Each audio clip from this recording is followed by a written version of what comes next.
Hello, my beautiful friends, community. Thank you for joining me as I talk about the full moon in Libra that is going to be showing up on April the 16th. It's on a Saturday.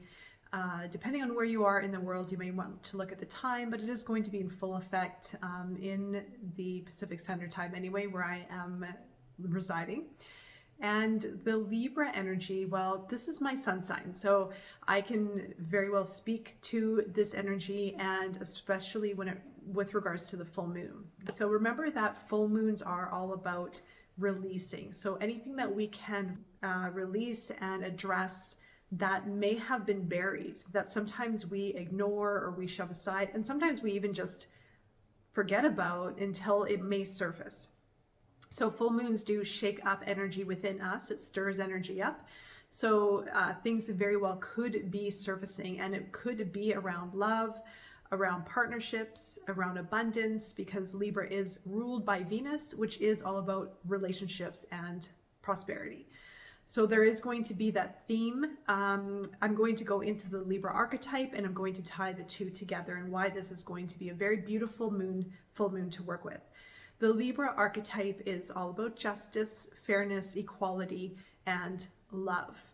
And I feel that on a global scale, especially what's happening in the world, there very well could be a strong theme of justice and truth being exposed, because the full moon reveals things, right? It brings things to the surface. So on a global scale, there very well could be maybe a reveal or reveals. There could be justice, like really maybe there's something big on the world scale that might surface around this time.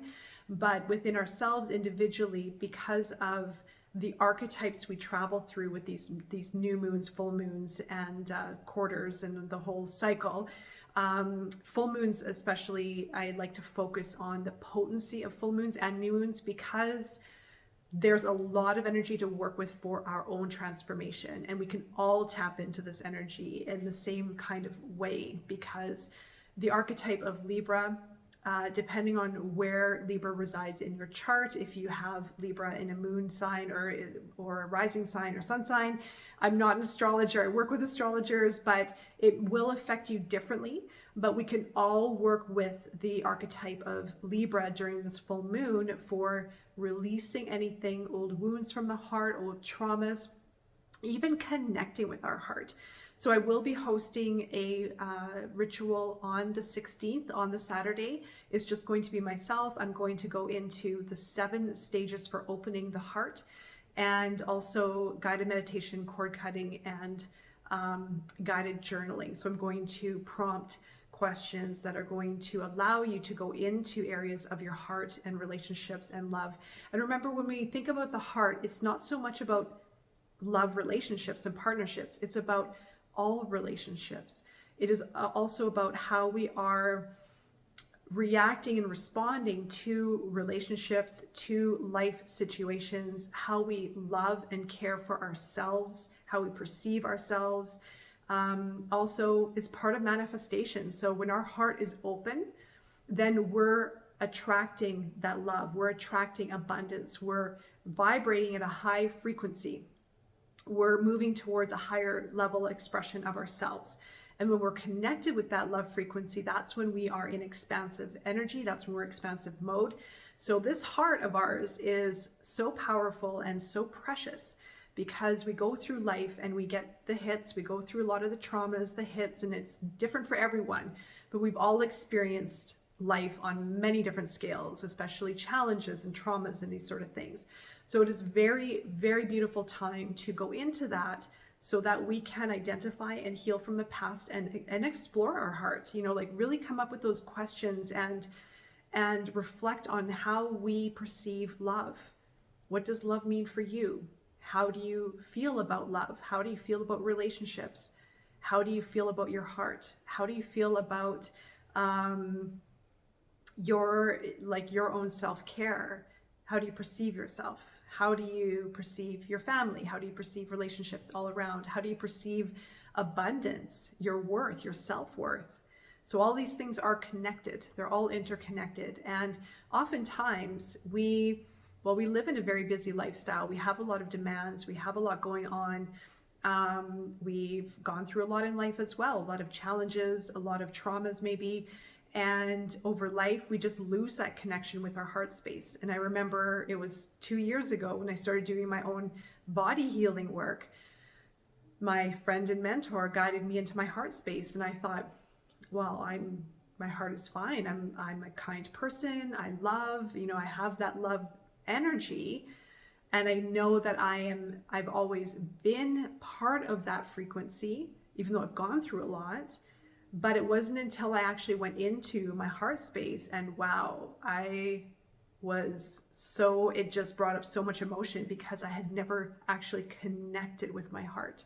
I had never actually connected with how it feels to be in the heart space, to feel in the heart space. We have also that connection with our child wounds, like really going into what happened to us or with us when we were young. What has affected and what has played out. How did our parents perceive love? How did our parents love us? There are a lot of generational influences that we bring into this, into our lifetime that affect us as well. So it's different for everyone, of course, but a lot of these little things play out, and a lot of these little things end up being big things when you put them all together, or for some have gone through some big things as well. So it's going to be different for everyone, of course, but the connection with the heart is so vital. It's so vital. And the heart also is our guide for our intuition. It's connected with our intuition, and it sends us signals that we need to honor and we need to listen to. And when we fine tune our intuition, the heart is sending us signals, but we need to listen to that and honor it. It also sends signals to the brain. It almost senses things first. Feelings, again, interactions with people, interactions with outside circumstances. Even again, the intuition part is very strong. So this is something that I feel it's a great time to focus on this right now, especially this week leading up to the full moon. Right now we're in the waxing gibbous leading up to the full moon, which means that the gibbous is about to bulge. The gibbous is about to peak. So we are moving into a more expansive energy with the moon leading up to the full moon. So during this week, the energy is going to pick up slowly. And again, it's going to affect everyone differently. But as we go into the full moon, it very well can intensify. So this is a great time to, when I work with the manifestation workshop, it is all about receiving. So being in receiving mode. And you could be also even receiving love, receiving abundance, receiving whatever it is that you want to manifest, kindness, relationships, love relationship, fine, that too, anything that you are wanting to call in. But it also needs to, or I would encourage you to connect with the heart space and really feel into what your heart is telling you and how it feels at this time. And if you need to release anything, if there's heaviness in your heart or in anywhere in your body, or even any kind of emotion, write it down and you can burn it during the full moon safely. Please, safely.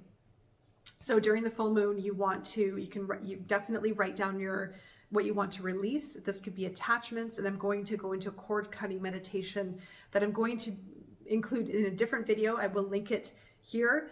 And I'm doing it separately because I want the cord cutting meditation to be accessible at any time, because you can use that meditation anytime you wish. Cord cutting is very important, or it's very beneficial if you feel that you have an energetic tie to someone or a situation from the past. So again, we go through a lot of things in our life, and sometimes we still have an energetic attachment to that situation or to that person. And oftentimes, if we're just in our day-to-day, we're walking around, we're driving our car, we're doing the dishes, this story might pop up out of nowhere. We might feel sad, we might feel resentful, we might just live in that story. So this energetic cord cutting allows us to free ourselves and create separation so that we can, I don't want to say protect it's not so much protection of energy, but it's bringing in our energy to our wholeness, to our whole self. So we're not losing our energy in a situation or allowing a situation to drain our energy from us. Also too, there may be people who have holds on us energetically. So if you know anyone who has a hold on you, someone who might be depleting you energetically, you can cut the cords to that person as well with love. This is all with love. There's nothing wrong with this. There's nothing that is going to cause problems. This is all love energy. It is love frequency, so that you can step in your power and protect your energy, and also bring more energy into your experience to be healthy, to be vibrant, to vibrate at a high frequency, and so that your heart can be full. And we need to fill our cup and look after ourselves first, so that we can show up more for the world. And if someone is depleting your energy, if you cut the tie to that, and it could be someone who's negatively has a negative attachment to you, it's someone who could just be draining, and maybe there just needs to be protection around you so that you can protect your reserves. And we do need to look after ourselves first. Always, always, always. There's nothing wrong with that. And oftentimes we feel bad if we're taking a step back and not giving and not giving and not giving. We can't give all the time, because then we have nothing left to give. And what we have left to give isn't going to be a high quality version or a high vibrational expression of ourselves. And we deplete ourselves, we lose ourselves, and it's just not healthy. So you can still show up for people being full and being in your power, so that you can give more, and with your within your limitations, with what feels right for you. And it's a very important thing. Those with healthy boundaries are the happiest people. And that's a quote. I can't remember where it came from, but I love it, and it's true. And those who can say no are also the happiest as well, because when we give a lot, sometimes we tend to be resentful, or we become depleted, or we lose ourselves in those situations. So that's enough of that piece of the conversation. But the majority of the full moon is very much about releasing. It is part of manifestation, part of transformation, part of healing. The Libra energy archetype is all about truth, fairness, equality, justice, heart, and abundance, love and abundance. And love and abundance is kind of the same thing. It goes very much hand in hand. But again, I really encourage you to go into the heart energy, the frequency. And also, if you think of abundance, if you think of prosperity, because that is part of the Venus energy, where does your self-worth reside? How do you value yourself? How do you love yourself? Can you introduce love more into your heart? Become more self-empowered. And when we are in that love frequency, it is very powerful. It is beautiful. It is very strong, and we're able to create prosperity. We're able to create our manifestations from that place of love that holds meaning, that holds value, that is sustained. That is very, very powerful. It's a very, very powerful place to create from. So I do encourage you to do a little bit of work there on the full moon. Again, if you're able to join our ritual workshop, I'll be guiding that. It is going to be 90 minutes, and it's going to be very, very transformative. So I do hope you can join. The spaces are limited, and I will leave a link below. But otherwise, I will be going into the cord cutting meditation. So you can use this cord cutting meditation anytime, but if you want to gain the most out of this particular full moon for releasing, definitely listen to this during the full moon on the 16th. So I'm wishing you all the best, and I will be seeing you soon. Take care.